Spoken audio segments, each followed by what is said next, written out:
જય શ્રી કૃષ્ણ. વૃક્ષ દેવો ભવઃ નર્મદે હર. આજે 15મી જૂન રવિવાર પાવન પવિત્ર પૌરાણિક કોટેશ્વર મહાદેવનો કિનારો, નર્મદાજીનો કિનારો, જેને એવું કહેવાય કે ભાઈ દર્શનથી જ આપણે પાપ મુક્ત થતા હોઈએ છીએ. તો એવા પવિત્ર પાવન કિનારે આજ રોજ મા નર્મદા ગ્રીન ગ્રુપ સુકલતીર્થના મિતેનભાઈ પટેલ ઉર્ફે ટીનાભાઈ એમના સહયોગમાં એમના સાથ સહકાર આપવા માટે અમે મન મૈત્રી સેવા ફાઉન્ડેશન ઉપરાંત બીજી સંસ્થાઓ બધી 5 થી 6 છે, જેવી રીતે જનહિતા ચેરિટેબલ ટ્રસ્ટ, સંસ્કૃતિ સમાજ સેવા ટ્રસ્ટ, JCI બ્રહ્માકુમારીઝ અને એવી બધી 5 થી 6 સંસ્થાઓ અમે જોડાઈ આજે સંયુક્ત ઉપક્રમે લગભગ 50 જેટલા અમે વડના વૃક્ષોનું વાવેતર કરવામાં આવ્યું છે. અત્યારે અમે ઊભા છીએ એ જગ્યાએ, ત્યાં વાતાવરણ જોઈએ તો લગભગ 35 થી 37 જેટલું ડિગ્રીનું ટેમ્પરેચર છે. એમાં વૃક્ષોનું અમે વાવેતર કર્યું, વડનું કર્યું છે ખાસ કરીને. અને વડ વૃક્ષો આપણે હજી 2-3 અઠવાડિયા પછી જ અમે અહીં આવીશું ફરી હોત તો એ વખતે આપણે જોઈશું તો એકદમ લીલાછમ થવા માંડ્યા હશે, એના પર્ણ ફૂટવા માંડ્યા હશે. તો એવા પાવન પવિત્ર કિનારે અમે એટલા માટે આવ્યા છે કે જે મિતેનભાઈ કાર્ય કરી રહ્યા છે એ મિતેનભાઈને હાથ મજબૂત કરવા માટે અમે બધી સંસ્થાઓ સાથે જોડાઈ છે. એટલે આજરોજ ખાસ આપણા રાજ્યસભાના માજી સંસદ ભરતસિંહભાઈ પરમાર ખાસ અહીંયા અત્યારે ઉપસ્થિત રહ્યા હતા. અને તેઓ તો એમની ખાસ નોંધ લઈએ કે છેલ્લા જ્યારે અહીંયા કડોદ ખાતે કાર્યક્રમ કર્યો છે કે સુકલતીર્થ કાર્યક્રમ કર્યો છે ત્યારે તેઓ અહીંયા ઉપસ્થિત રહી અને અમને પ્રોત્સાહન આપતા રહે છે. એમનો પણ ધન્યવાદ અમે માનીએ છીએ. ત્યાર ઉપરાંત જયદીપસિંહ પરમાર યાદવ, જયદીપસિંહભાઈ પણ ટીનાભાઈની પડખે જ અમારી જેમ ઊભા રહે છે અને એમના સાથે ખૂબ જ પ્રોત્સાહન મળે છે. અને અમે લોકો જે સહકાર કરીએ એવી રીતે એમનો વિશિષ્ટ સાથ સહકાર હોય છે અને આ સેવા કાર્યમાં એક બળ મળે છે. એમનો પણ ખૂબ ખૂબ આભાર માનું છું.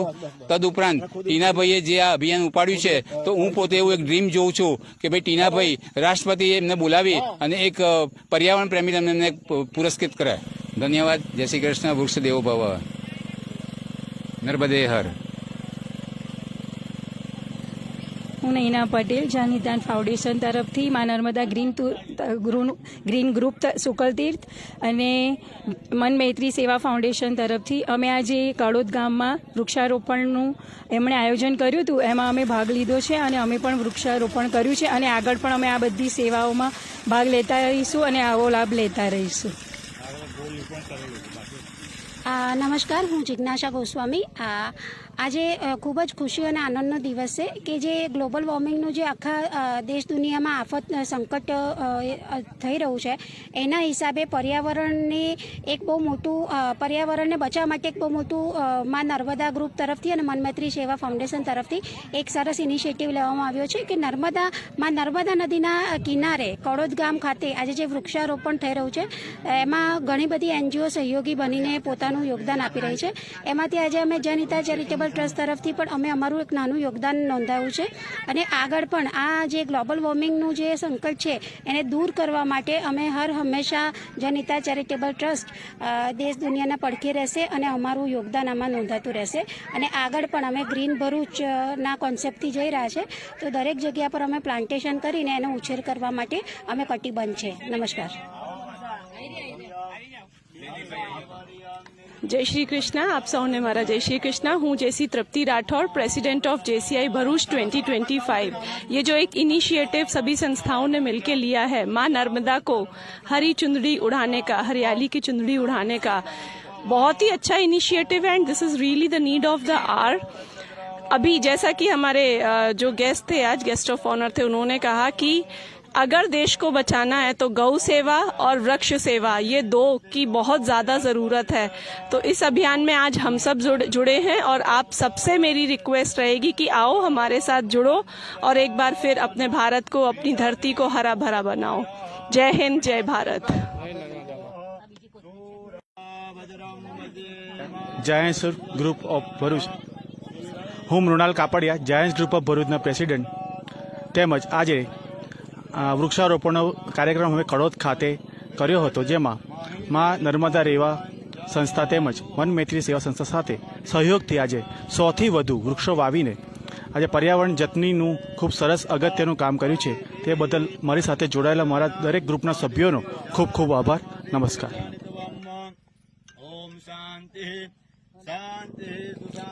નમસ્કાર, મારું નામ પૃથ્વી મહેતા છે.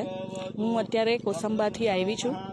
અહીંયા મા નર્મદાના કિનારે કડોદ ગામમાં મન મૈત્રી સેવા ફાઉન્ડેશન અને મા નર્મદા ગ્રીન ગ્રુપ તરફે અને બીજી ખાસા બધા ગ્રુપ્સ છે જેમને અમને આમંત્રિત કર્યા, ખાસ કરીને આ વડ વાવવા માટે. ખૂબ જ સેટિસ્ફેક્ટરી લાગ્યું આ પ્રોગ્રામમાં ભાગ લઈને. અને આ જે નાના નાના વડ છે તે આપણા બાળકો જેવા લાગ્યા મને, કે જે 3 થી 4 વર્ષ સુધી આ લોકો એની કાળજી લે છે. તે સર્વ ઇમ્પોર્ટન્ટ વસ્તુ છે. અને હું રાહ જોઉં છું કે ક્યારે 3 થી 4 વર્ષ થાય અને હું આ બધા નાના નાના બાળકોને વડ સ્વરૂપે થોડાક મોટા થતા જોઉં, અને જે આનંદ આવશે તે અદ્ભુત હશે. આજનો અનુભવ પણ ખૂબ જ અદ્ભુત હતો અને રાહ જોઉં છું કે ક્યારે ફરી એકવાર આ જ વૃક્ષોને આપણે મોટા થતા જોઈશું અને અહીંયા મા નર્મદાના ખોળે એના છાંયડામાં બેસીને એમની મમતાને અનુભવશું. ધન્યવાદ. નર્મદા.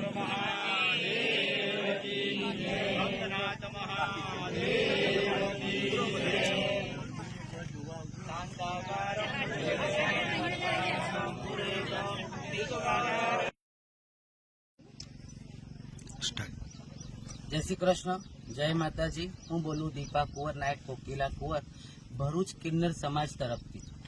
અરે અમારો કિન્નર સમાજ એક એવો સમાજ છે કે આ જમાના પ્રમાણે બધા એક્સેપ્ટ કરે છે, પણ અમુક લોકો એક્સેપ્ટ કરતા નથી. અને અમને બધા એક્સેપ્ટ કરે, સમાજમાં અમને એક સ્થાન મળે, એના માટે મારા મન મૈત્રી ફાઉન્ડેશનના સર્વે સર્વા મારા મામાશ્રી શ્રી જયેશ મામા પરીખ મારા બાજુમાં ઊભા છે. એ કાયમ હંમેશા મને આ બધા ઇવેન્ટમાં, આવા વૃક્ષારોપણના પ્રોગ્રામ છે, બીજા નાના મોટા પ્રોગ્રામ છે, બધામાં મને ઇન્વાઇટ કરતા હોય, બોલાવતા હોય. કંઈ કરતા અમને સમાજમાં એક સારામાં સારું સ્થાન મળે. અને આજે અહીંયા અમારે જેટલી સંસ્થા ઊભી છે એ બધાએ પ્રયત્ન ચાલે જ છે બધાનો, કે બધા મને અમારા કિન્નર સમાજને એક સ્થાન મળે, બધા એક્સેપ્ટ કરે અમને. હું અમારા કિન્નર સમાજ તરફથી, ભરૂચ કિન્નર સમાજ તરફથી અહીં જે બધી સંસ્થા છે બધાનો હું બહુ આભાર માનું છું. જય માતાજી, જય શ્રી કૃષ્ણ, જય હિન્દ. નર્મદે હર. મારું નામ પટેલ મિતેન કુમાર રાવજીભાઈ શુક્લતીર્થ ઉર્ફે ટીનાભાઈ.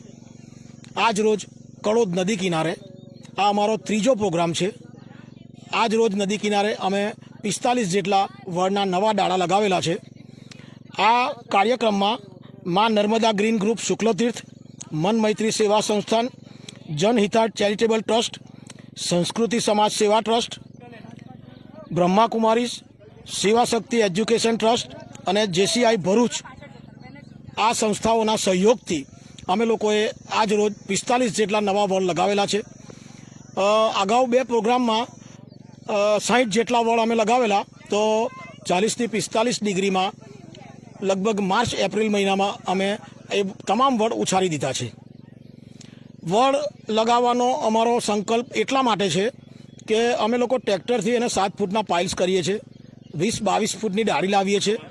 અને ગમે એવું ફ્લડ આવે, ગમે એવું વાવાઝોડું આવે તો પણ અમારો વડ ટકી રહે છે. વડ અક્ષય છે, એનું આયુષ્ય 500 થી 1000 વર્ષનું છે. આપણું રાષ્ટ્રીય વૃક્ષ છે અને આપણને 87% ઓક્સિજન આપે છે. બાજુમાં ઐતિહાસિક કબીરવડ આવેલો છે કે જે આપણી ઓળખ છે. અને આ વડ 5 વર્ષ પછી એની આજુબાજુ તેલના ડબ્બાના ભૂંગળા બનાવી અને જો એની મૂડી આપણે જમીનમાં ઉતારી દઈએ તો 200 કિલોમીટરની ઝડપે વાવાઝોડું આવે તો પણ આપણું આ ઝાડ પડતું નથી. તેથી અમે આ વડને પ્રાધાન્ય આપીએ છીએ. મારે રાષ્ટ્રજોગ એક સંદેશો છે કે કોઈપણ ગામ, કોઈપણ સંસ્થા કે કંઈ પણ જગ્યાએ તમે મને બોલાવો તો અમે લોકો આવીશું, અમારી પેટર્ન બતાવીશું કે આપણે આ રીતે વડ વાવીએ કે જેથી એનું આયુષ્ય લાંબુ રહે. મારું નામ પટેલ મિતેન કુમાર રાવજીભાઈ. મારો મોબાઈલ નંબર 97-267-81-081. ફરીથી બોલું છું, પટેલ મિતેન કુમાર રાવજીભાઈ શુક્લતીર્થ ઉર્ફે ટીનાભાઈ. મારો મોબાઈલ નંબર 97-267-81-081. તમે વડ વાવવા માટે મને કોઈપણ જગ્યાએ અને કોઈપણ સમયે બોલાવી શકો છો. અને મારી એક તમને આરજુ છે કે તમે એકવાર શુક્લતીર્થ કે કડોદ નદી કિનારે આવો અમે કેવી રીતે વડ વાવીએ છીએ અને કેવી રીતે 44 ડિગ્રીમાં બી ઉછારીએ છીએ અને કેવી રીતના મહેનત કરીએ છીએ, તો તમામ લોકોને મારું નિવેદન છે કે આપ એકવાર પધારો. નર્મદે હર.